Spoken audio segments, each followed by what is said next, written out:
हमारे शुभचिंतक आप सबका जो अब तक जुड़ चुके हैं, उनका भी, जो जुड़ने वाले हैं उनका भी। और अभी से थोड़ी देर पहले आप लोगों ने इसी चैनल पर ब्रेकिंग देखा, उमर खालिद और शर्जिल इमाम को जमानत नहीं मिली, लेकिन उनके अलावा 5 और आरोपी जो दिल्ली दंगे के आरोपी थे उनको जमानत मिल गई, जिसमें गुलफिशा फातिमा हैं, मिरन हैदर हैं, शिफाउर रहमान हैं। इन तमाम को 5 को जमानत मिल गई, लेकिन यहां उमर खालिद और शर्जिल इमाम को जमानत नहीं मिली। जमानत नहीं मिलने के कारण बताए गए कि इन लोगों के ऊपर अब जो है जांच बाकी है, जांच होगी। अगर जांच हो गई 1 साल के अंदर तो ये जमानत याचिका फिर से दायर कर सकते हैं। अगर जमानत जांच नहीं हुई तो फिर ठीक आज ही के दिन 1 साल पूरा होने के बाद फिर से जमानत याचिका दी जाएगी। तो महत्वपूर्ण दिन आज का इस फैसले के हिसाब से इस घड़ी का इंतजार था सबको। और आपको याद होगा कि इस पर जितने भी मानवाधिकार संगठन हैं वो लगातार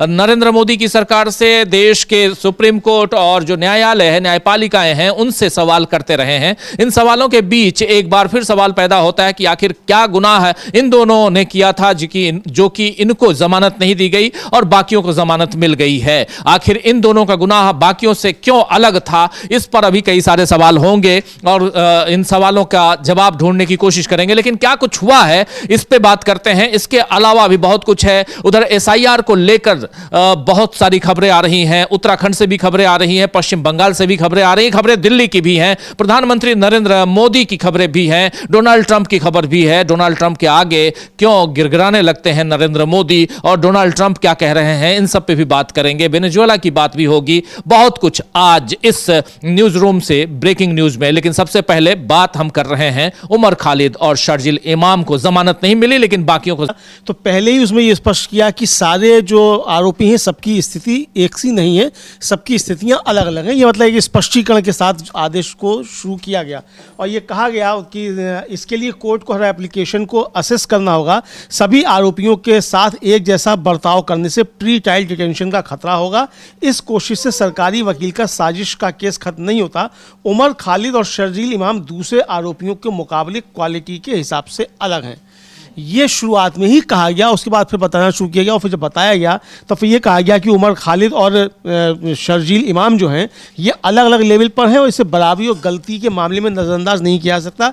यह कोर्ट की जिम्मेदारी है कि वह बेल की अपीलों की अलग अलग जांच करे ताकि ये देखा जा सके कि प्री ट्रायल लिबर्टी मिलती है कि नहीं।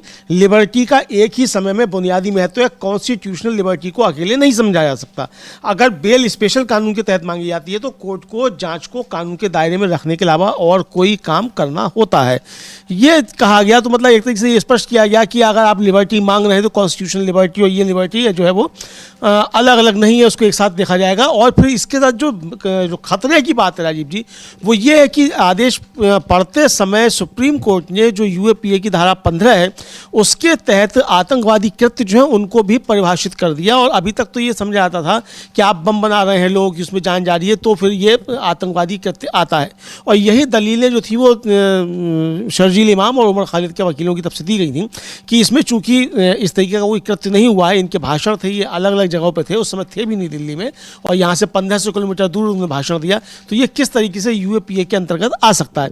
इसको डिफाइन एक तरीके से सुप्रीम कोर्ट ने कर दिया कि यूएपीए की धारा 15 जो है उसमें यह भी है कि अगर आप व्यवस्था को नुकसान पहुँचाते हो, अर्थव्यवस्था को नुकसान पहुँचाते हैं तो ये भी आतंकवादी कृत्य होगा। तो ये सुप्रीम कोर्ट ने डिफाइन कर दिया। ये एक खतरनाक संकेत जो है भविष्य के लिए दिखाई पड़ते हैं राजीव। बिल्कुल एक खतरनाक संकेत है भविष्य के लिए, इसलिए है क्योंकि अब अगर आपने कहीं दंगा फसाद तो दूर की बात है, अगर कहीं ना कहीं आपने अर्थव्यवस्था को नुकसान पहुंचाने की कोशिश की, व्यवस्था को नुकसान पहुंचाने की कोशिश की, तो आपके ऊपर यूएपीए लगाया जा सकता है और ये कृत्य यूएपीए के तहत माना जाएगा, आतंकवादी गतिविधियों के तहत माना जाएगा। ये यहां डिफाइन करने की कोशिश की गई है सुप्रीम कोर्ट की तरफ से। लेकिन सुप्रीम कोर्ट का ये कहना कितना उचित है, इस पर अभी जो कानूनविद हैं, न्यायविद हैं, वो इस पर अभी बात करेंगे, अपनी बातें रखेंगे। लेकिन महत्वपूर्ण है कि यहां पर 2 लोगों को, उमर खालिद को और शर्जील इमाम को जमानत नहीं मिलती है, लेकिन इनके 5 साथियों को जमानत मिल जाती है। और उसके अलावा जमानत आगे अर्जी लगाने से के लिए जो शर्तें दी जाती हैं वो थोड़ी सी और कठोर है। शर्त कठोर इस हिसाब से है क्योंकि यहां कहा जा रहा है कि अब 1 साल तक ये जमानत याचिका दाखिल नहीं कर सकते हैं। ये दोनों 1 साल तक जमानत याचिका दाखिल नहीं कर सकते हैं और अगर जांच पूरी हो जाती है तब ये दाखिल कर सकते हैं। क्या जांच इतने 6 साल से जो जांच पूरी नहीं हुई वो अब पूरी हो जाएगी 1 साल में? ये भी बड़ा सवाल है। यानी इन्हें जेल में ही रहना होगा आने वाले समय में भी। उमर खालिद और शर्जील इमाम की बात हो रही है। इस मसले पर कुछ टिप्पणियां भी आई हैं कुछ अलग अलग लोगों के। उमर खालिद के पिता की टिप्पणी भी है एक छोटी सी, और उनके अलावा भी अलग अलग टिप्पणियां हैं। जरा इन पे बात करते हैं। अश्विनी कानून मंत्री हैं, पहले रहे हैं पूर्व कानून मंत्री यूपीए सरकार के दौरान, और मनमोहन सिंह की सरकार के दौरान कानून मंत्री थे अश्विनी कुमार। उनका बयान भी है, उनका बयान क्या कहता है जरा वो भी देखते हैं। अश्विनी कुमार कह रहे हैं कि सुप्रीम कोर्ट अपने सामने मौजूद रिकॉर्ड के आधार पर मामलों का फैसला करता है। मुझे यकीन है कि सुप्रीम कोर्ट को दोनों मामलों में फर्क करने के कारण जरूर मिले होंगे। हालांकि आज इस देश में आजादी की लड़ाई लड़ने वाले लोग सबसे ज्यादा नाखुश होंगे क्योंकि उमर खालिद और शर्जील इमाम बहुत लंबे समय से जेल में हैं और सुप्रीम कोर्ट का अपना फैसला कहता है कि लंबे समय तक जेल में रहना ही बेल देने के लिए एक विचार होना चाहिए।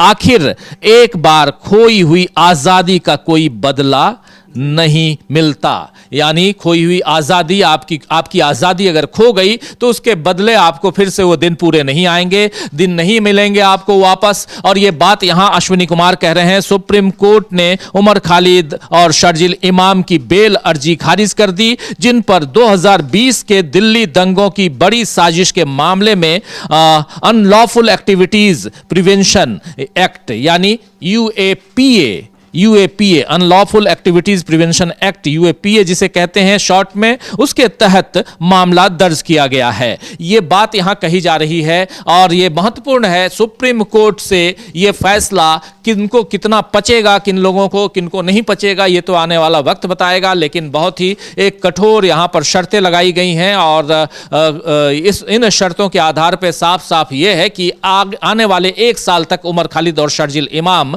इस पर जमानत याचिका फिर से दाखिल नहीं कर सकते हैं। और यह तय मानिए कि जांच अभी तक अगर 6 साल में पूरी नहीं हुई तो क्या साल भर से पहले पूरी हो जाएगी, यह भी एक सवाल उठता है। हाँ, बिल्कुल पूरी नहीं होगी राजीव जी, चूंकि 500 के आसपास गवाहों के बयान होने हैं कुल मिलाकर, और जो प्रोटेक्टेड गवाह हैं वही जो है 100 से ऊपर हैं जिनके अभी बयान होने हैं। तो ये डे टू डे तो कार्रवाई चलेगी नहीं। हालांकि सुप्रीम कोर्ट ने कहा है कि इसको जल्दी जल्दी इस पर सुनवाई की जाए, लेकिन वो जल्दी जल्दी सुनवाई कैसे होगी? सुप्रीम कोर्ट ने तो कह दिया जल्दी सुनवाई हो। यहाँ जो सुप्रीम कोर्ट ने शर्तें लगाई हैं वो बहुत, राजीव जी देखना पड़ेगा। कोई 12 शर्तें जो बाकी जिनको जमानत मिल गई वो भी उनके ऊपर क्या है, लेकिन इनके लिए तो सुप्रीम कोर्ट ने मान लिया है कि इनके खिलाफ पहली नज़र में आरोप का पता चलता है। ये आदेश में कहा गया है कि यह कोर्ट इस बात से सहमत है कि प्रोसिक्यूशन के मटेरियल से अपील करने वाले उमर खालिद और शर्जील इमाम के खिलाफ पहली नज़र में आरोप का पता चलता है। इन अपील करने वालों के लिए कानूनी सीमा लागू होती है। कार्रवाई का यह स्टेज उन्हें जमानत पर रिहा करने को सही नहीं ठहराता। तो यानी आपने ये मान लिया कि ये इनके खिलाफ आरोप सही एक तरीके से है, तो आपने ट्रायल कोर्ट को भी आपने, अब तो सुप्रीम कोर्ट ने अगर कह रहा है कि इसमें मिलता है तो ट्रायल कोर्ट तो मानेगा ही मानेगा कि है, क्योंकि सुप्रीम कोर्ट ने कह दिया है। मुझे लगता है राजीव जी कि आजकल जो बड़ी अदालतों से फैसले आ रहे हैं वो ट्रायल कोर्ट को संदेश दे दिया जाता है जमानत के फैसलों पे ही सुनवाई करते समय कि आपको फैसला क्या देना है, कुछ इस तरीके का आभास मिलता है। और इस पर खुद सुप्रीम कोर्ट की टिप्पणी आ चुकी है कि जो हाई कोर्ट से जो फैसले आते हैं, और खासतौर से गुजरात के बारे में आया था कि साहब कई पेज के फैसले होते हैं और इस तरीके के फैसले होते हैं कि उसमें संदेश दे दिया जाता है ट्रायल कोर्ट को कि आपको फैसला क्या देना है। तो अगर सुप्रीम कोर्ट ये टिप्पणी कर सकता है, मुझे ध्यान पड़ रहा है गुजरात के मामले में शायद ये टिप्पणी थी सुप्रीम कोर्ट की, एकदम से दिमाग में कौन थी ये बात, तो मैं कह रहा हूँ। तो अगर इस तरह की चीज़ें हैं तो सुप्रीम कोर्ट का ये आदेश भी एक तरीके से ट्रायल कोर्ट को ये संकेत दे रहा है कि आप इसको मान लीजिए, अगर ये आदेश जमानत के आदेश में आप ये इसको शामिल कर रहे हो, फिर आप कह रहे हैं कि हम इस पर मेरिट पर भी बात नहीं कर रहे हैं, तो ये फिर ये आवश्यकता क्यों थी? इसको लेकर राजीव जी काफ़ी सवाल उठते हैं। तो कानून विदों से हम लोग बात करेंगे, तो इस पर भी हम लोग बात करेंगे कि भाई बड़ी अदालतों की तरफ से अगर जमानत पे आदेश देते समय ये संदेश दे दिए जाते हैं कि साहब हाँ मौजूद है इसके लिए आधार सज़ा देने के लिए, तो आपने तो बता दिया कि ट्रायल कोर्ट को सज़ा देनी है इसमें, बिल्कुल, फिर चाहे वहाँ सबूत हो चाहे ना हो। ये सवाल है राजीव। बिल्कुल बिल्कुल, बहुत इंपॉर्टेंट है यहाँ पर ये केस। ऐसे अपने आप में बहुत इंपॉर्टेंट इसलिए हो जाता है क्योंकि 6 साल हो गए और 6 साल से एक जमानत के लिए यहाँ भटकते रहे, इस कोर्ट से उस कोर्ट, उस कोर्ट से उस कोर्ट। तमाम आरोपी, कुछ लोगों को जमानत मिल गई, लेकिन मुख्य रूप से ये 5-7 आरोपी जो हैं इनकी जमानत याचिकाएं खारिज होती रहीं। 2 सितंबर को इनकी जमानत याचिका खारिज हुई थी दिल्ली हाई कोर्ट में, और उसके बाद 10 दिसंबर को फैसला सुरक्षित रखा गया था इधर सुप्रीम कोर्ट से, जिस पर आज फैसला आया है। और फैसले में साफ साफ कहा गया कि उमर खालिद को और शर्जील इमाम को हम जमानत नहीं दे सकते, बेल डिनाइड। लेकिन बेल ग्रांटेड जिन लोगों के लिए हुआ है उनमें गुलफिशा फातिमा का नाम सबसे ऊपर है, आप जानते हैं। मीरान हैदर भी हैं वहां पे। 5 आरोपी ऐसे हैं जिनके ऊपर भी ऐसे चार्जेस हैं, लेकिन उनकी जमानत, उनको जमानत दे दी गई, उनकी जमानत याचिका खारिज नहीं की गई बल्कि स्वीकार कर ली गई। और दूसरी तरफ इन दोनों की याचिकाएं खारिज करते वक्त जो शर्तें लगाई गई हैं वो शर्तें भी कहीं ना कहीं कई सवाल खड़े करते हैं। और इस बीच लालू प्रसाद यादव को IRCTC केस में झटका लगा है, एक ये खबर भी आ रही है। ट्रायल कोर्ट पर रोक से दिल्ली हाई कोर्ट का इनकार है यहां पर, यानी ट्रायल कोर्ट ट्रायल करे। लालू प्रसाद यादव को IRCTC केस में झटका लगा है। ट्रायल कोर्ट पर रोक से दिल्ली हाई कोर्ट का इनकार है। दिल्ली हाई कोर्ट में यह केस लेकर गए थे लालू प्रसाद यादव सुप्रीम कोर्ट, और कोर्ट से आज खबरें जिस ढंग से आ रही हैं वो आप लोग देख रहे हैं। और यहां पर साफ साफ आप देख रहे हैं कि लालू प्रसाद यादव गए हुए थे दिल्ली हाई कोर्ट में, चूंकि मामला यहीं दिल्ली का ही है, दिल्ली में चल रहा है। जब लालू प्रसाद यादव देश के रेल मंत्री थे मनमोहन सिंह की सरकार में, उस समय का मामला है। इनके ऊपर कई सारे ढेर सारे केस लगाए गए, उसमें से एक मामला यह भी है IRCTC का। और उसमें लालू प्रसाद यादव चाह रहे थे कि ये इस ट्रायल के लिए, जो ट्रायल कोर्ट में ट्रायल चल रही है उस पर रोक लगाई जाए, लेकिन दिल्ली हाई कोर्ट ने रोक लगाने से इनकार कर दिया है। अब क्या लालू प्रसाद यादव भी सुप्रीम कोर्ट जाएंगे, एक ये भी सवाल है। लालू प्रसाद यादव की तबीयत, उनका स्वास्थ्य ठीक नहीं रहता है, और इन सब के बीच उन्होंने स्वास्थ्य का हवाला भी दिया था, और ढेर सारे हवाले हैं, और जिसके दम पर वो चाहते थे कि इस पर रोक लग जाए, लेकिन रोक नहीं लगी। तो एक लालू प्रसाद यादव को झटका, यहां पर झटका उमर खालिद और शर्जील इमाम को भी है। और लेकिन कुछ लोगों के लिए, खासकर गुलफिशा फातिमा और मीरान हैदर, इन सब के लिए यहां थोड़ी सी खुशी की बात है कि इन लोगों को जमानत मिल गई है। 5 जो दिल्ली दंगे के मुख्य मेन आरोपियों में से थे, उनमें से कुछ को जमानत 7 थे, 7 में से 5 को जमानत मिल गई है। और जैसा अभी अमलेंदु जी बता रहे थे कि इसमें ट्रायल कोर्ट तक का मामला तो आगे का है, लेकिन उससे पहले जांच होनी चाहिए, और जांच में साफ दिखाई दे रहा है कि इतनी देरी होती जा रही है। और अलग अलग उसमें पहले जो वहां फाइलें, इस जांच की रिपोर्ट जमा की गई, उस रिपोर्ट में भी बताया गया कि और भी जांच होनी बाकी है, और भी जांच होनी है, और भी जांच होनी है। ऐसे जांच पर जांच वो जारी है। और इन सब के बीच इन दोनों आरोपियों को जेल में रखना सुप्रीम कोर्ट ने उचित समझा है, यह माना जाएगा। लेकिन भारत का जो उच्चतम न्यायालय है, यानी सुप्रीम कोर्ट है, वो फैसला, उसकी 2 जजों की बेंच ने यह फैसला सुनाया है, जिसमें साफ साफ 2 जज कौन कौन से हैं ये आपको बता दूं। जस्टिस अरविंद कुमार है, जस्टिस NV अंजारिया, इन दोनों की बेंच ने यह फैसला देते वक्त बहुत सारी बातें कही हैं, जिसमें साफ साफ डिफाइन किया है UAPA को। और UAPA को डिफाइन करते वक्त उसने साफ साफ यह भी कहा है कि अगर आप सरकारी कामकाज में बाधा डालते हैं और अर्थव्यवस्था को कहीं नुकसान पहुंचाने की कोशिश करते हैं, तो आपके ऊपर UAPA लगाया गया है, वो सही है। यही तो है। हाँ बिल्कुल, यही कहा गया है कि मतलब एक तरीके से ठीक है। और जो आगे भी कहा गया है राजीव जी, वो ये साफ तौर पर कहा गया है कि कुछ आरोपियों की मुख्य भूमिका और दूसरे आरोपियों की मदद करने वाली भूमिका के बीच के फर्क को नज़रअंदाज करने से ही मनमानी होगी, यानी सबको अलग अलग करना, जो उन्होंने शुरू में कह दिया था। हालांकि ये भी कहा अदालत ने कि ट्रायल कोर्ट को मामले को तेज़ी से आगे बढ़ाना चाहिए और प्रोटेक्टेड गवाहों से बिना किसी देरी के पूछताछ की जानी चाहिए। ट्रायल कोर्ट कानून के हिसाब से कार्रवाई को रेगुलेट करेगा। यह पक्का किया जाता है कि ट्रायल समय पर हो और उसे केस के मेरिट पर कोई ऑब्जर्वेशन नहीं समझा जाना चाहिए। अभी तक तो राजीव जी बात यही हो रही थी कि ट्रायल कोर्ट जो है वो उस पर ट्रायल हो ही नहीं रहा है। अभी तो जो जांच जो है वही पेंडिंग है, चार्जशीट अभी दाखिल नहीं हुई है। और चार्जशीट जो सप्लीमेंट्री चार्जशीट दाखिल होती हैं, और सप्लीमेंट्री चार्जशीट इसका मतलब लगातार बढ़ती चली जाती है। तो जब चार्जशीट अभी दाखिल नहीं तो ट्रायल कहाँ से शुरू होगा? फिर क्या 1 साल के अंदर ये हो सकता है कि चार्जशीट भी दाखिल हो जाए और ट्रायल भी हो जाए? ऐसा तो संभव नहीं है, चूंकि अभी सारे गवाहों के बयान भी नहीं हुए, तो अगर ये चार्जशीट हो जाती है राजीव जी, तब तो ये समझ आता था। अब सुप्रीम कोर्ट ने जो शर्त लगा दी कि भाई या तो ट्रायल हो जाए पूरा, और या फिर आज की तारीख से 1 साल, मान लीजिए क्या ऐसा होगा ही कि 1 साल के अंदर ट्रायल पूरा नहीं होगा और 1 साल की समय अवधि पूरी हो जाएगी, तब क्या ये जा सकते हैं? तो ऐसी 1 वर्ष में कौन सी परिस्थितियां पैदा हो जाएंगी कि 1 वर्ष में ये फिर जमानत के हकदार हो जाएंगे जो आज नहीं है। और डिले को लेकर इसी सुप्रीम कोर्ट ने, इसी पीठ ने बहुत सारी टिप्पणियां की थी कि जो यूएपीए का मामला अलग है। ये भी कहा गया था कि आपकी बेंच ने जो है, मतलब जो अभियोजन पक्ष था उसने कहा कि आपकी बेंच ने याचिका खारिज कर दी थी समय के आधार पर। तो यही कहा गया था कि वो मामला दूसरा था, ये मामला दूसरा है, वो सीधे सीधे आतंकवाद का मामला था, वहाँ सबूत थे, यहाँ कोई इस तरह की सबूत नहीं है, ये भी बात कही गई थी। तो आखिर हो सकता है कि इसके बाद कुछ समझ में आया हो, इसको पूरी बहस सुनने के बाद, और जो मतलब सरकारी पक्ष है उसकी दलीलें सही समझ में आई हो कि इनको अंदर रखना बहुत आवश्यक है, तो इसलिए ये फैसला आया हो। राजीव जी बिल्कुल बिल्कुल, यहाँ पे आपको बता दूं कि गुलफिशा फातिमा, मीरन हैदर, शिफाउर रहमान, मोहम्मद सलीम खान और शादाब अहमद, इन सबको जमानत दे दी गई है। शादाब अहमद को जमानत दे दी गई है, सलीम खान को जमानत दे दी गई है, शिफाउर रहमान को, मीरन हैदर को और गुलफिशा फातिमा को, इन 5 को जमानत दे दी गई। लेकिन इनके अलावा 2 और जो आरोपी थे मुख्य आरोपियों में से, उसमें उमर खालिद और शर्जिल इमाम, इन दोनों को जमानत नहीं दी गई।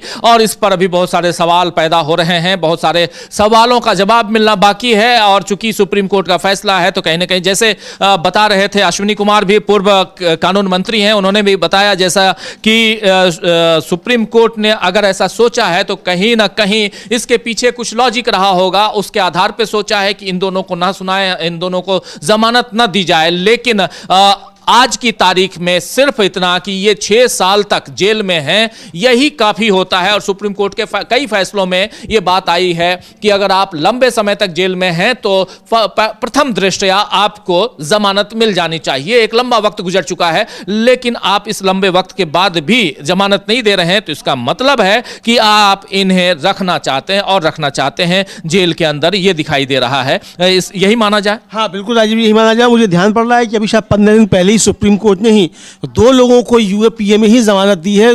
कर्नाटक का मामला था जहां तक मुझे ध्यान पड़ रहा है, और उसमें भी ये देरी का आधार था कि चूंकि उसमें चार्जशीट दाखिल नहीं हुई है और लंबे समय तक जेल में नहीं रख सकते, तो फिर जमानत दे दी गई। लेकिन यहाँ तो कहा जा रहा है कि चूंकि लंबा चल भी चुका है, 7 साल, मतलब 6 साल से अधिक हो चुका है, और प्रथम दृष्टया यह मालूम पड़ता है कि इनके खिलाफ मामला बनता है, तो ये यहाँ उसको नहीं माना गया। वो कृष्णा अय्यर का फैसला है कि जो जेल इज एक्सेप्शन और बेल इज रूल जो है, तो वो अक्सर कहा जाता है, हमारे तमाम जो सीजीआई रहे हैं वो भी इस बात को लेकर कहते रहे हैं कि बेल जो है वो नियम है और जेल अपवाद है। लेकिन यहाँ जो है इस मामले में जेल जो है वो नियम हो गया और बेल जो है यहाँ अपवाद हो गई है। जी, यहाँ बेल अपवाद है, जेल नियम है, और ये उल्टा हो गया है जो अभी तक जिस ढंग से यहाँ माना जा रहा था, जैसा कहा गया था। कृष्णा अय्यर का फैसला जो है उस फैसले का जिक्र कर रहे हैं यहाँ अमलेंदु जी। लेकिन जेल अपवाद और बेल नियम से अब बेल नियम और जेल नियम और बेल अपवाद ये कैसे हो गया है, वो इसका कारण आपको बाद में पता चलेगा। लेकिन इतना जरूर है कि ये फैसला साफ साफ बहुत लोगों को पच नहीं रहा, जिसमें उमर खालिद और शर्जिल इमाम को आज जमानत नहीं दी गई है। उमर खालिद, शर्जिल इमाम अब 1 साल तक जेल में ही रहेंगे। लेकिन जांच अगर पूरी हो गई, अगर जांच पहले पूरी हो गई तो ये फिर से जमानत की याचिका दाखिल कर सकते हैं। अगर जांच पूरी नहीं होती है तो 1 साल तक इनको जेल में ही रहना होगा। आखिर ये क्या शर्त है, आखिर ऐसा क्यों है, इसका जवाब नहीं है, इसका जवाब नहीं है। अभी तक इस ढंग से फैसला नहीं आता था कि नहीं जी आपको कम से कम 1 साल तो जेल में रहना होगा, उसके बाद हम आपके जमानत के बारे में सोचेंगे। ऐसा बहुत कम सुनने को मिला है। आपने सुना कभी? बिल्कुल राजीव, बहुत कम सुनने को मिला है। लेकिन अब तो फैसले आ रहे हैं जिस तरीके के, उससे समझा जा सकता है कि किस तरीके के फैसले आ रहे हैं। अब तो सशर्त, मतलब जो है जमानत भी आप जो है सशर्त आप दाखिल कर सकते हैं। भाई जब यूएपीए कहता है कि आप 6 महीने के बाद दाखिल कर सकते हैं, तो उससे छूट क्यों नहीं होनी चाहिए कि वो 6 महीने के बाद फिर, यहाँ तो आपने तय कर दिया कि आप 1 साल अब जेल में ही रहेंगे, आप जमानत के लिए अर्जी डाल ही नहीं सकते। भाई वो दोबारा अर्जी डालिए, वो खारिज हो जाए, फिर वो अब कले, ये उसके पास कानूनी अधिकार है। तो यहाँ आपने एक व्यक्ति का जो कानूनी अधिकार है उसको भी आपने एक तरीके से सीमित कर दिया। मेरी अपनी राय राजीव जी है, बाकी जो कानून के विशेषज्ञ हैं वो अपनी राय इस पर जाहिर करेंगे। जैसा कि पूर्व केंद्रीय मंत्री हैं, लॉ मिनिस्टर हैं अश्विनी कुमार, वो भी कह रहे हैं कि भाई ये पता नहीं उन्होंने क्या देखा है क्या नहीं देखा है। मतलब एक तरीके से वो भी इस पर आपत्ति से ही जो है प्रकट कर रहे हैं, टेढ़े मेढ़े शब्दों में, जिसको राजीव जी कहा जा सकता है। सकता है। इस पर सवाल तो राजीव जी निश्चित तौर पर उठेंगे, क्योंकि ये आपने समय सीमा बांध दी कि आप 1 साल तक तो आपको मतलब रहना ही रहना है। मैं फिर कहूँगा कि 1 साल के अंदर वो कौन सी परिस्थितियाँ पैदा हो जाएंगी कि अगर ट्रायल पूरा नहीं होता है तो व्यक्ति जमानत का हकदार होगा, वो जमानत के लिए अर्जी दे सकता है, जो परिस्थितियाँ आज नहीं हैं। ये सवाल है राजीव जी। बिल्कुल बिल्कुल आप सही कह रहे हैं, जो परिस्थितियां आज नहीं हैं और उस आधार पे यहां इन दोनों की जमानत याचिका खारिज कर दी गई है। देखते हैं आगे क्या कुछ होता है। थोड़ा और आगे बढ़ते हैं और खबर जो है वो अमेरिका से आ रही है। सीधे सीधे प्रधानमंत्री नरेंद्र मोदी का नाम लेते हुए यहां अमेरिका के राष्ट्रपति डोनाल्ड ट्रंप ने आज फिर एक बयान दिया है। मीडिया से बात करते हुए अपने एयरफोर्स 1 पर चर्चा के दौरान उन्होंने साफ साफ कहा है कि नरेंद्र मोदी उन्हें खुश करना चाहते थे उनके, और इसको ट्वीट किया है कांग्रेस पार्टी ने। पहले कांग्रेस पार्टी के इस ट्वीट को आपके सामने लाना चाहता हूं, जरा स्क्रीन पर ले आइए कांग्रेस पार्टी के ट्वीट को। उसके बाद यह बहुत ही महत्वपूर्ण एक चर्चा अब दूसरी दिशा में जा रही है। एक तरफ वेनेजुएला, आप जानते हैं वेनेजुएला में जो घटनाक्रम हुआ है पिछले 3-4 दिनों में, 2 तारीख और 3 तारीख की दरमियानी रात, तो उस पर चर्चा हो रही है। इस बीच ये ट्वीट देखिए, भारत ने रूस से तेल खरीदना कम कर दिया क्योंकि मोदी मुझे खुश करना चाहता है। वो जानता है कि मैं उससे खुश नहीं हूं और मुझे खुश करना जरूरी है। अगर मेरी बात नहीं मानी गई तो मैं बहुत जल्द टैरिफ बढ़ा दूंगा जिसका उन्हें नुकसान होगा। यह ट्रंप का कहना है। ट्रंप के मुताबिक मोदी ने रूस से तेल खरीदना इसलिए बंद कर दिया क्योंकि अमेरिका ने भारत पर टैरिफ से दबाव बनाया और मोदी को जवाब देना चाहिए। यह सवाल कांग्रेस पार्टी कर रही है कि मोदी जी को क्या जवाब देना चाहिए। जवाब यह देना चाहिए कि क्या मोदी सरकार की विदेश नीति अमेरिका से तय हो रही है, पहला सवाल। दूसरा सवाल कि रूस से तेल खरीदना इसलिए बंद हुआ क्योंकि ट्रंप को खुश करना था। तीसरा सवाल कि ट्रंप कभी सीज फायर कराने की बात कहते हैं, कभी रूस से तेल खरीदने पर रोक लगाने की बात करते हैं, आखिर मोदी चुप क्यों हैं। चौथा सवाल है कि मोदी की कमजोरी का खामियाजा देश क्यों भुगत रहा है। और पांचवा और आखिरी सवाल है कि ट्रंप से मोदी इतना डरते क्यों हैं। यह बड़ा सवाल है। इन सवालों के बीच जो वीडियो है वो भी आपके सामने लाता हूं, जिसमें साफ साफ आप सुन सकते हैं। कह रहे हैं डोनाल्ड ट्रंप, इंग्लिश में बोल रहे हैं, पत्रकार उनसे सवाल कर रहे हैं, उसका जवाब दे रहे हैं। जरा उस वीडियो को भी स्क्रीन पर लाइए और जरा सुन लेते हैं फुल स्क्रीन कि कह क्या रहे हैं उनकी जुबानी, ट्रंप की जुबानी। सुनिए। I really do believe that what he did with India is the chief reason India is now buying substantially less Russian oil. So I hope we pass this bill soon. And after this, they wanted to make me happy, basically. He wanted to. Modi's a very good man. Yes. He's a good guy. He knew I was not happy, and it was important to make me happy. They do trade, Yeah. and we can raise tariffs on them very quickly, and it would be People are very afraid bad of for that. them. तो सुन रहे थे आप यहां Donald Trump अपनी बात रखते हुए, लेकिन साफ साफ यहां कांग्रेस पार्टी ने जो ट्वीट किया है और कांग्रेस पार्टी ने साफ कहा है। इसके अलावा कांग्रेस का एक दूसरा ट्वीट भी है। दूसरे ट्वीट में कांग्रेस जो ट्वीट कर रही है उसमें भी डोनाल्ड ट्रंप के ही आगे के बयान को, उनके बयान को आगे बढ़ाते हाँ, उनके बयान को आगे बढ़ाती हुई, और उनके साथ एक अमेरिकी सीनेटर हैं लिंडसे ग्राहम, जिन्होंने वेनेजुएला को लेकर भी ट्वीट किया था कि हमने पूरी दुनिया को संदेश दे दिया है, अमेरिका को जो खतरा होगा हम उसके साथ ये कर सकते हैं, ये समर्थन किया था। उन लिंडसे ग्राहम ने जो था कहा, साथ में खड़े हुए हैं लिंडसे ग्राहम, और लिंडसे ग्राहम से सवाल पूछा गया था बीच में ट्रंप के पास। कह रहे हैं कि मैं 1 महीने पहले भारतीय राजदूत के घर पर था। लिंडसे ग्राहम कह रहे हैं, अमेरिकी सीनेटर हैं लिंडसे ग्राहम, मैं 1 महीने पहले भारतीय राजदूत के घर पर था और वो सिर्फ इस बारे में बात करना चाहते थे कि भारत कैसे कम रूसी तेल खरीद रहा है। वो चाहते थे कि मैं राष्ट्रपति ट्रंप को यह बात बताऊं और कहूं कि अब भारत को टैरिफ में कुछ छूट दी जाए, ये कहना है। इसके बाद इस बयान पर कांग्रेस पार्टी सवाल कर रही है, अपनी बात रख रही है। इस बयान से साफ है कि ट्रंप को खुश करने के लिए नरेंद्र मोदी ने हमारे सदाबहार मित्र रूस से तेल खरीदना बंद कर दिया। आखिर खुद का पीआर मेंटेन करने के लिए और ट्रंप को खुश करने के लिए मोदी देश का नुकसान क्यों कर रहे हैं? बड़ा सवाल है कि आखिर नरेंद्र मोदी देश का नुकसान क्यों कर रहे हैं। लिंडसे ग्राहम जो अमेरिकी सीनेटर हैं वो कह रहे हैं कि 1 महीने पहले भारतीय राजदूत के घर पर मैं था और वो सिर्फ और सिर्फ इसी बारे में बात करना चाहते थे कि भारत कैसे कम रूसी तेल खरीद रहा है, और अब आप उनसे डोनाल्ड ट्रंप से बात कीजिए कि टैरिफ कम कर दे।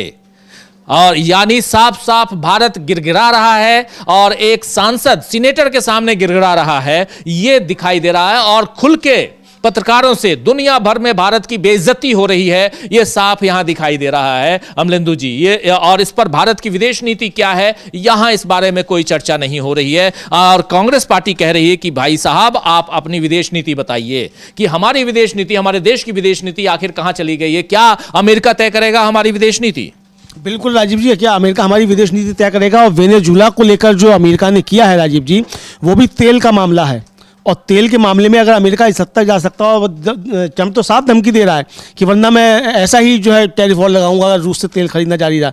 रूस से हम जो तेल खरीदे थे राजीव जी, वो हम रुपए में खरीद रहे थे। और ट्रम्प का दबाव है कि डॉलर में खरीदो, जो भी आपको करना व्यापार करना डॉलर में खरीदो, ताकि डॉलर की जो अर्थव्यवस्था है वो नहीं डगमगाने पाए। एक तो राजीव जी डॉलर जो है वो शुद्ध जुए पे आधारित अर्थव्यवस्था है, उसका कहीं कोई है ही नहीं। हमारा रुपया जो उसके लिए तब भी जो सोना रखा जाता है राजीव जी रिजर्व बैंक में, लेकिन डॉलर के लिए कहाँ क्या रखा गया है किसी को नहीं पता है। पूरी दुनिया जो है वो जुए की अर्थव्यवस्था पर ही जो है टिकी हुई है। और डॉलर के ही उस पर जो है उसकी जो हेजेमनी है, उसकी जो उसको जो चुनौती मिल रही है एक तरीके से, इसको लेकर ट्रम्प ज़्यादा चिंतित दिखाई पड़ते हैं। यानी ये तो साफ है कि अमेरिका की अर्थव्यवस्था गड़बड़ा रही है अगर रूस से तेल खरीदा जाता रहेगा और वेनेजुला से तेल खरीदा जाता रहा। और वेनेजुला के तेल को लेकर यही कह रहे हैं कि साहब उन्होंने तेल निकालना बंद कर दिया था और बहुत खतरा हो गया था, सब नुकसान हो गया था, हमारी कंपनियां अब जाएंगी, अब वहाँ जाकर वो तेल निकालेंगी। भाई तो ONGC भी तो वहाँ है, तो वो ONGC वहाँ मदद कर रही थी, तो इसका मतलब आपने ONGC पर भी अटैक किया है। आपने सिर्फ जो है वेनेजुला के संप्रभु राष्ट्र के एक राष्ट्रपति को उठाकर आपने पूरी दुनिया को संदेश देने की कोशिश की, और जो कि लिंडसे ग्राहम जो है उन्होंने साफ तौर पर ट्वीट भी किया कि हमने पूरी दुनिया को संदेश दे दिया है कि अमेरिका के लिए जो खतरा बनेगा। तो क्या ये संदेश शी जिनपिंग, पुतिन और मोदी तीनों के लिए भी आपने दिया है एक साथ? ये भी सवाल उठ सकते हैं, बहुत सारे सवाल हैं। लेकिन जो अभी ट्रंप कह रहे हैं वो बहुत ही ज़्यादा गैर जिम्मेदाराना और भारत का अपमान है कि मोदी मुझको खुश करना चाहते हैं और उन्हें मालूम है कि मैं खुश नहीं हूँ, वरना अगर उन्होंने तेल बंद किया तो मैं बहुत ज़्यादा इस पर लगाऊंगा। और कांग्रेस इसी को लेकर सवाल उठा रही है राजीव जी। जी बिल्कुल बिल्कुल, यहाँ पर मोदी खुश करना चाहते हैं, डोनाल्ड ट्रंप को आखिर क्यों खुश करना चाहते हैं, ये भी एक बड़ा सवाल है। और सबसे बड़ा सवाल ये है कि आखिर क्या भारत की विदेश नीति अमेरिका तय कर रहा है, ये सवाल कांग्रेस पार्टी पूछ रही है। बहुत सारी चीज़ें अंदर खाने यहाँ हिंदुस्तान के अंदर चल रही हैं और इन सब के बीच अमेरिका की दादागिरी वो साफ दिखाई दे रही है। जिस ढंग से वेनेजुएला पर अमेरिका ने हमला बोला रात को, देर रात को, और उसके बाद जो घटनाक्रम तेजी से बढ़ते हुए बदलते हुए हमने देखा। और आज उसी मसले पे, वेनेजुएला वाले मामले पे, आज संयुक्त राष्ट्र सुरक्षा परिषद की एक अहम बैठक होने जा रही है। और वो बैठक इसलिए भी ज़रूरी है, महत्वपूर्ण है, क्योंकि अमेरिका जो कर रहा है उससे विश्व शांति में कहीं ना कहीं हनन होते हुए दिखाई दे रहा है पूरी दुनिया को। और क्योंकि किसी देश के राष्ट्राध्यक्ष को आप उठाकर अपने यहाँ ले आते हैं और उसके बाद उस पर ट्रायल करवाते हैं, कोर्ट में आज पेशी भी है उधर वेनेजुएला के राष्ट्रपति मादुरो की, और उनकी पत्नी को भी उठाकर लेके गए आप। तो एक तरफ से आप ये जो पूरा का पूरा आपने किया है पिछले 2-3 दिनों में, जो घटनाक्रम में तेजी से बदलाव हमने देखा, इन सब के बीच भारत के प्रधानमंत्री के बारे में कि भारत के प्रधानमंत्री नरेंद्र मोदी डोनाल्ड ट्रंप को, यानी वो कह रहे हैं कि मुझे खुश करना चाहते थे। डोनाल्ड ट्रंप को अगर भारत के प्रधानमंत्री खुश करना चाहते हैं तो आखिर किस लिए खुश करना चाहते हैं? क्या भारत के प्रधानमंत्री डर रहे हैं डोनाल्ड ट्रंप से, या उनकी खुद की कुछ और चाहत है, कुछ और इच्छा है, कुछ और व्यापारिक कोई ना कोई डील है? क्योंकि यहां पर तो सिर्फ डील की बात ही करते हैं डोनाल्ड ट्रंप। तो ये सारे सवाल उठेंगे और विपक्ष ऐसे सवालों को यहां करेगा, ये साफ दिखाई दे रहा है। विपक्ष ऐसे सवालों को उठाएगा तो विपक्ष की बात और विपक्ष की भूमिका यहां और मजबूत हो जाती है तब जब वो सवाल करना शुरू करता है, जब वो सवाल पूछना शुरू करता है। और यहां पर कांग्रेस सुबह से सवाल पूछ रही है कि आखिर डोनाल्ड ट्रंप ने ऐसा क्यों बोला कि नरेंद्र मोदी मुझे खुश करना चाहते हैं। ये ट्वीट जो है वो बहुत इंपॉर्टेंट है और कांग्रेस पार्टी का। उस ट्वीट को एक बार फिर ले आइए स्क्रीन पर, बहुत इंपॉर्टेंट ट्वीट जिसका वीडियो भी हम देख रहे थे। और इसमें साफ है कि भारत ने रूस से तेल खरीदना कम कर दिया क्योंकि मोदी मुझे खुश करना चाहते हैं। अब वहां तो लिखा है चाहता है, लेकिन थोड़ा मैं उसको सुधार के सम्मान देते हुए नरेंद्र मोदी को मैं कह रहा हूं क्योंकि मोदी मुझे खुश करना चाहते हैं। वो चाहते हैं कि मैं उनसे खुश रहूं। वो जानते हैं कि मैं उनसे खुश नहीं हूं और मुझे खुश करना जरूरी है। वो जानते हैं कि मैं उनसे खुश नहीं हूं और मुझे खुश करना जरूरी है। ये देखिए इतनी बड़ी बात यहां कह रहे हैं। और अगर मेरी बात नहीं मानी गई तो मैं बहुत जल्द टैरिफ बढ़ा दूंगा जिसका उन्हें नुकसान होगा। ये बात कह रहे हैं डोनाल्ड ट्रंप। और डोनाल्ड ट्रंप की इन बातों को अगर आप रीड बिटवीन द लाइन्स जो कहते हैं इंग्लिश में प्रोवर्ब, अगर आप उनके शब्दों को पकड़ने की, पढ़ने की, गढ़ने की कोशिश कीजिए तो आपको साफ समझ में आएगा कि डोनाल्ड ट्रंप भारत को आज की तारीख में क्या समझ रहे हैं, भारत के प्रधानमंत्री को आज की तारीख में क्या समझ रहे हैं, यह साफ दिखाई दे रहा है। और ऐसे में यहां नरेंद्र मोदी को कम से कम देश की जनता के सामने यह तो बताना चाहिए कि हमारा रिश्ता यानी उनका रिश्ता क्या कहलाता है, ये तो बताना चाहिए। बिल्कुल राजीव जी, उनका रिश्ता जो क्या कहलाता है ये भी देश को बताएं। और हालांकि उनका व्यक्तिगत रिश्ता कुछ भी हो, जैसे कि बताया जाता है कि वो और ट्रंप जो थे बचपन में साथ साथ मगरमच्छ पकड़ा करते थे, तो आप बचपन में मगरमच्छ पकड़ते रहे हो, उसके लिए उस देश को क्या लेना देना। भाई बचपन में आपने कुछ भी किया हो, आपकी किसी से कुछ भी दोस्ती हुई, सवाल ये है कि आपके व्यक्तिगत रिश्ते अगर इस देश को नुकसान पहुंचा रहे हैं, इस देश की अर्थव्यवस्था को नुकसान पहुंचा रहे हैं, तो उस पर तो बात होगी, उस पर सवाल उठेंगे आपसे। और यही सवाल कांग्रेस पूछ रही है कि भाई आपके रिश्ते क्या हैं, जो भी हों आपके रिश्ते, लेकिन आप ये बताइए कि इन रिश्तों का देश खमियाजा क्यों भुगत रहा है। आपके रिश्ते होंगे, आप उनके दोस्त होंगे, लेकिन अगर ट्रंप भारत का दुश्मन बन गया है और भारत की अर्थव्यवस्था का दुश्मन बन गया है, तो आप कैसे एक भारत विरोधी व्यक्ति के मित्र हो सकते हैं। सवाल ये है कि ट्रंप अगर भारत की अर्थव्यवस्था का दुश्मन है, वो कह रहा है कि आप सस्ता तेल रूस से मत खरीदिए, रुपए में तेल मत खरीदिए, आप हमसे तेल खरीदिए और आप डॉलर में तेल खरीदिए, तो वो कैसे हमारा मित्र हो सकता है और वो कैसे आपका मित्र हो सकता है।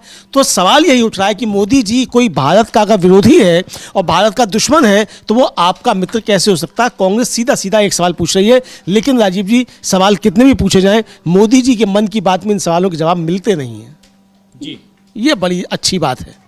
सवालों के जवाब मिलते नहीं हैं। और आखिर क्यों नहीं मिलते हैं, ये भी बड़ा सवाल है। लेकिन नरेंद्र मोदी से ऐसे सवाल पूछे जाएंगे अभी कि आपका ये रिश्ता क्या कहलाता है, आखिर आपके और डोनाल्ड ट्रंप के बीच। और डोनाल्ड ट्रंप अगर साफ साफ कहते हैं कि नरेंद्र मोदी मुझसे, दूसरे शब्दों में कहें तो डरते हैं, नरेंद्र मोदी मुझसे डरते हैं, कह रहे हैं भारत ने रूस से तेल खरीदना कम कर दिया क्योंकि मोदी मुझे खुश करना चाहते हैं और वो जानते हैं कि मैं उनसे खुश नहीं हूं और मुझे खुश करना जरूरी है। यानी यहां पर क्या ये बादशाहत चल रही है, पूरी दुनिया पर डोनाल्ड ट्रंप ने कब्जा कर लिया है, ये चल रही है। जैसे पुराने जमाने में चलता था कि बड़ा राजा जो है वो छोटे राजा से टैक्स वसूला करता था, नाखुश हो गया तो फिर उसको कब्जे में कर लेता था। तो यहां टैक्स वसूली चल रही है क्या, इसीलिए टैरिफ लगा दिए, बढ़ा दिए। लेकिन इस देश के व्यापारियों का क्या होगा, जिन व्यापारियों के दम पे नरेंद्र मोदी सत्ता पर काबिज हुए थे। सबसे ज्यादा व्यापारी जो हैं वो नरेंद्र मोदी को पसंद करते थे, ये हमने देखा है, वो पसंद करते थे। और A1 A2 जो है राजीव जी, वो भी सबसे ज्यादा उनके व्यापार जो है वो तेल को लेकर, तो व्यापार जो है वो तो A2 का ही सबसे ज्यादा है। रूस से तेल सबसे ज्यादा वही खरीदते थे।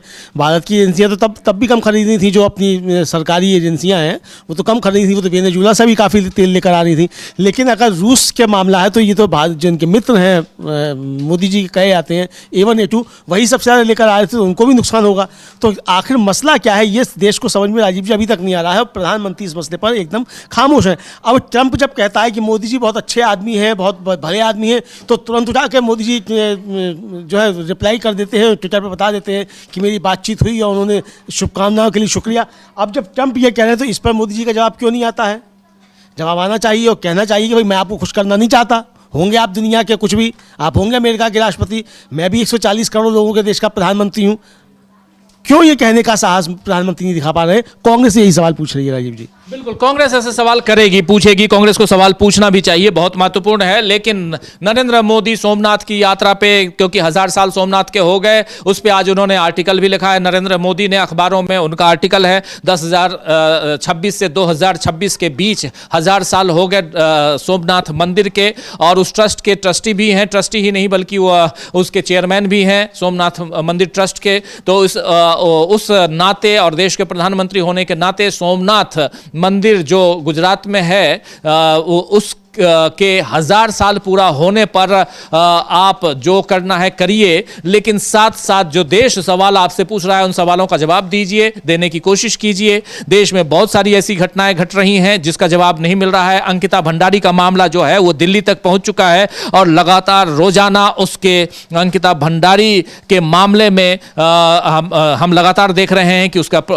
काफी प्रोटेस्ट चल रहा है, दिल्ली से लेकर उत्तराखंड तक, देहरादून तक और उत्तराखंड के अलग अलग शहरों में भी। लेकिन इस पर कोई जवाब नहीं, किसी ढंग की कोई प्रतिक्रिया नहीं। प्रतिक्रियाएं तो एक इधर एंजल चकमा पे भी कोई प्रतिक्रिया नहीं आई, प्रतिक्रिया नरेंद्र मोदी की इंदौर पे भी नहीं आई, और प्रतिक्रिया में अब खुद गांधीनगर में 150 से ज्यादा लोग दूषित पानी पीने से बीमार हो गए, उस पर भी कोई प्रतिक्रिया नहीं आई। तो ऐसी प्रतिक्रियाएं नहीं आती हैं नरेंद्र मोदी से, और वैसे ही उम्मीद हम ये भी करते हैं कि उस पर भी प्रतिक्रिया नहीं आएगी जब नरेंद्र मोदी से यह पूछा जा रहा है कि आखिर आपका और डोनाल्ड ट्रंप का जो रिश्ता है वो क्या है, क्या आप डोनाल्ड ट्रंप से डर रहे हैं, डरते हैं, ये एक बड़ा सवाल है। लेकिन इन सवालों के बीच और उधर सुप्रीम कोर्ट के एक अहम फैसले के बाद थोड़ा और आगे बढ़ते हैं, एसआईआर की तरफ बढ़ते हैं। और एसआईआर में आप जान रहे हैं कि पश्चिम बंगाल सहित 12 राज्यों में एसआईआर की प्रक्रिया चल रही है।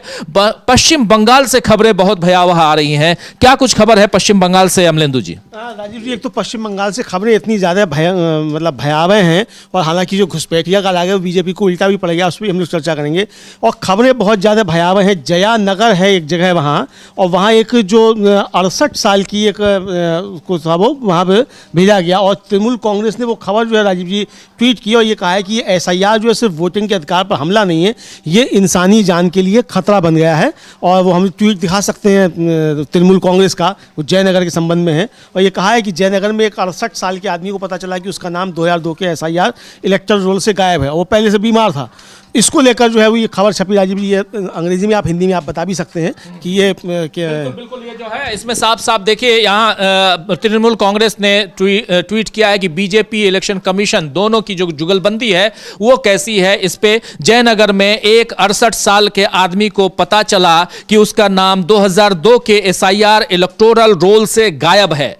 2002 के इलेक्टोरल रोल से 68 वर्षीय जयनगर के एक आदमी को यह पता चला कि उसका नाम नहीं है उसमें, वो पहले से ही बीमार था और अस्पताल में भर्ती था। फिर भी उसे बेरहमी से सुनवाई के लिए बुलवाया गया, ऑक्सीजन सिलेंडर लेकर पेश होने के लिए उसे मजबूर किया गया। वो वापस आते वक्त, वो पेश हुआ, वापस आते वक्त गिर गया और दुखद रूप से उसकी मौत हो गई, दुखद मौत हो गई। ये एक ऐसी मौत थी जिसे रोका जा सकता था, जो इलेक्शन कमीशन ऑफ इंडिया की सरासर क्रूरता और भारतीय जनता पार्टी की सत्ता की कभी न मिटने वाली भूख की वजह से हुई है। ऐसी हर मौत बांग्ला विरोधी ताकतों के हाथों का खून है, जिन्होंने डराने और वोट देने से रोकने के लिए स्पेशल इंटेंसिव रिवीजन का इस्तेमाल किया है। ये बात यहां तृणमूल कांग्रेस, ऑल इंडिया तृणमूल कांग्रेस लिख रही है, और इसके साथ एसआईआर इन बंगाल और बांग्ला में भी खबर की कॉपी के साथ इसको ट्वीट किया है। आपके सामने स्क्रीन पर हम इस ट्वीट को, इंग्लिश में ट्वीट है, उसका हिंदी रूपांतरण आपके सामने हम रख रहे हैं, जिसमें साफ साफ कहा गया है कि BJP election commission of India faultly SIR is no longer just an assault on voting rights. It has become a direct threat to human lives. साफ साफ ये बात यहां कही गई है, ये डायरेक्ट थ्रेट है ह्यूमन लाइफ की इन जयनगर। उसके बाद बताया गया है कि जयनगर में एक 68 साल 68 years old man discovered his name missing from the 2002 SIR electoral roll, already unwell and hospitalized. He was still, अब इसके बाद पूरा हिंदी ऑलरेडी बता चुका हूं, और महत्वपूर्ण है कि 68 साल के इस आदमी को, जिसका नाम ऑलरेडी 2002 के वोटर लिस्ट में नहीं है, उसको अपना नाम आज की तारीख में वोटर लिस्ट में उसका नाम पहले जरूर रहा होगा, लेकिन चूंकि अब SIR है और वहां बोला जाता है कि आप वोटर लिस्ट में आप नाम दीजिए, नाम डलवाइए, उसके बाद फिर 2002 की लिस्ट को लेकर लेके आइए वोटर लिस्ट को और फिर आपका नाम यहाँ सत्यापित किया जाएगा। और इस सत्यापन के चक्कर में उस बेचारे को जाना पड़ा। 68 साल का, ऑक्सीजन सिलेंडर के साथ पहुंचते हैं वो वहाँ इलेक्शन कमीशन ऑफिस, और वहाँ पे स्टेट इलेक्शन कमीशन का जो है ERO के पास शायद गए होंगे, और वहाँ पर फिर वहाँ से लौटते वक्त वो गिर जाते हैं और उनकी जान चली जाती है। ऑक्सीजन सिलेंडर पर जो जिस इंसान की जिंदगी चल रही थी उससे मौत नसीब होती है। जिम्मेदार कौन? भारतीय जनता पार्टी की सरकार और साथ में इलेक्शन कमीशन ऑफ इंडिया की जिद। ये बात यहां साफ साफ कह रही है कि ये एक ऐसी मौत थी, टीएमसी का कहना है, ये एक ऐसी मौत थी जिसे रोका जा सकता था, जो इलेक्शन कमीशन ऑफ इंडिया की सरासर क्रूरता और भारतीय जनता पार्टी की सत्ता की कभी न मिटने वाली भूख की वजह से हुई है।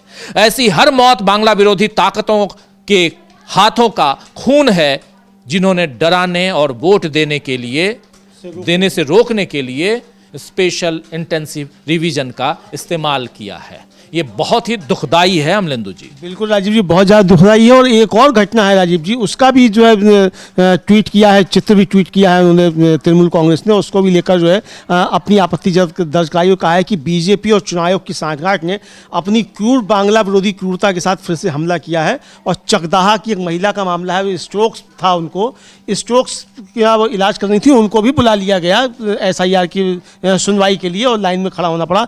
स्ट्रोक से जुड़ी महिला, वो वीडियो भी जारी किया और वो ट्वीट भी किया। वो ट्वीट भी हम लोग देख सकते हो, अब अंग्रेजी में ही है हालांकि, लेकिन हिंदी आप उसकी ये बता सकते हैं आप राजीव जी। बिल्कुल बिल्कुल बिल्कुल। ये बीजेपी और इलेक्शन कमीशन की सांठगांठ ने अपनी क्रूर बांग्ला विरोधी क्रूरता के साथ फिर से हमला किया है, और ये बात यहां साफ साफ फिर से कही जा रही है। एक और मामला वही बांग्ला विरोधी मानसिकता। ये देखिए, यहां एक महिला है और इनके साथ जो कुछ हुआ वो इंग्लिश में लिखा हुआ है, और ये बात है चकदाहा की। चकदाहा में नादिया जगह है, आप जानते हैं, नादिया में एक महिला, यहां पर देखिए, in Chakdaha Nadia, a woman in her twilight years recovering from a stroke whose critical condition was fully known, was still dragged through the humiliating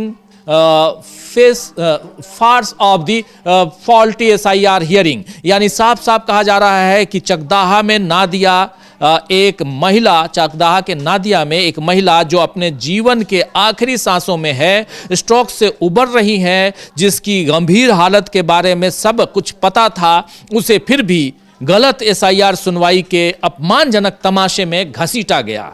यहाँ पर इनको भी SIR की सुनवाई के में अपमानजनक ढंग से घसीटा गया। इस महिला को पेश होने के लिए मजबूर किया गया और इंतज़ार करने के लिए मजबूर किया गया, बेवजह तकलीफ सहने के लिए मजबूर किया गया। ये सब बीजेपी के बदले की भावना से वोटर डिलीट करने की मुहिम के नाम पर किया गया। दिल्ली के बड़े बड़े लोग और उनका कठपुतली कमीशन बंगाल के बुजुर्गों के साथ ऐसा ही बर्ताव करते हैं। उन्हें सिर्फ रुकावटें मानकर 2026 से पहले सही आवाज़ों को चुप कराने की उनकी बेताब कोशिश में कुचल दिया जाना चाहिए। ये बात यहाँ कह रहे हैं कि she was forced to appear, forced to wait, forced to suffer needless agony, all in the name of BJP's यहाँ पर विंडिक्टिव वोटर्स डिलीशन ड्राइव।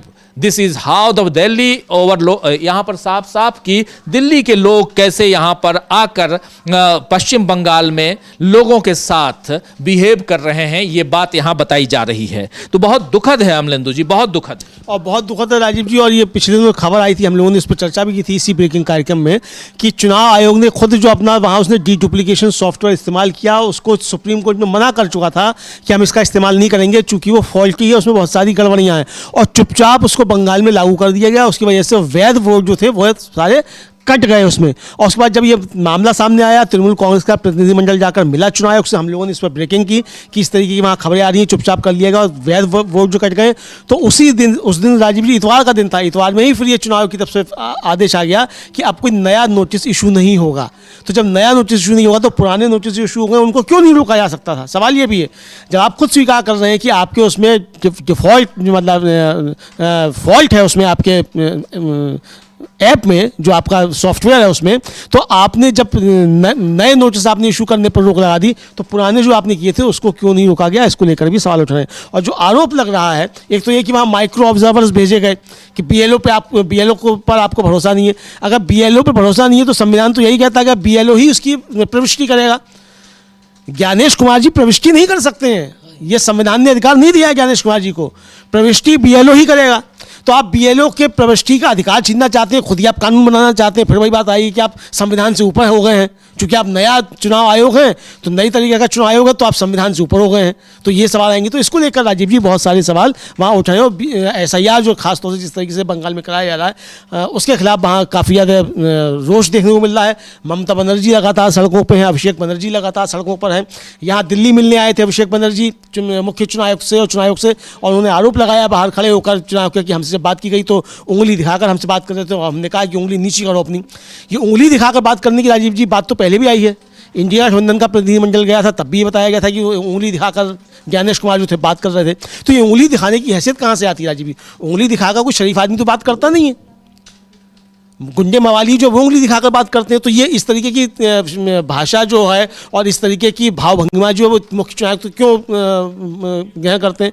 हालांकि ये विपक्ष के आरोप है, हमें नहीं मालूम कि उन्होंने उंगली दिखाई कि नहीं दिखाई, लेकिन अगर उन्होंने नहीं दिखाई है तो फिर उनको शपथ पत्र देकर कहना चाहिए कि हमने उंगली नहीं दिखाई, ये आरोप गलत है, वरना देश से माफी मांगनी चाहिए। तीसरा विकल्प तो कोई है नहीं ज्ञानेश कुमार जी के सामने जब इस तरीके के आरोप लग रहे हैं। बहरहाल उंगली दिखाते रहिए या कुछ करते रहिए, आप दिक्कत ये है कि आप संविधान की उंगली कर रहे हैं, आप लोकतंत्र की उंगली कर रहे हैं, तो ये बर्दाश्त नहीं किया जाएगा।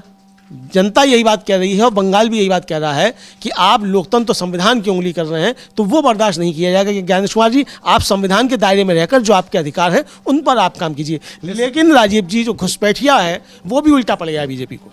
जी, घुसपैठिए की बात हो रही है, घुसपैठिया उल्टा पड़ जाएगा। घुसपैठिया कौन है ये खोजने की चाहत में आखिर कहां तक चुनाव आयोग बीजेपी का साथ दे रहा है ये देखना होगा। और क्यों अगर चुनाव आयोग पे उंगली उठती है तो बीजेपी पे भी उंगली उठती है, क्यों बीजेपी को लेकर भी लगातार बातें कही जा रही हैं कि बीजेपी के कारण ही ये चुनाव आयोग ये सब कुछ कर रहा है। तो एक तरफ बीजेपी, दूसरी तरफ चुनाव आयोग, दोनों की जुगलबंदी क्या आगे भी काम ऐसे ही करती रहेगी और ये देखना होगा। लेकिन साथ साथ जब चुनाव आयोग की बात कर रहे हैं, 5 राज्यों में इसी साल चुनाव है, अभी अगले महीने चुनाव की घोषणा हो जाएगी, फरवरी में चुनाव की घोषणा होगी, मार्च अप्रैल में चुनाव होने हैं, मई तक में रिजल्ट आना है, हो सकता है कि अप्रैल में ही रिजल्ट आ जाए। लेकिन इन सब के बीच चुनाव आयोग SIR करवा रहा है, इससे क्या कुछ होगा, क्या फायदा क्या नुकसान, इन सब पर निगाहें टिकी रहेंगी। और सबसे बड़ी बात कि जब चुनाव आयोग की बात हम करते हैं तो उधर नगर निगम चुनाव चल रहे हैं महाराष्ट्र में, जिसमें 15 तारीख को वोटिंग होनी है। लेकिन उससे पहले इस बार जो खबरें आ रही हैं वो बहुत ही भयावह है। एक तो निर्विरोध चुने चले गए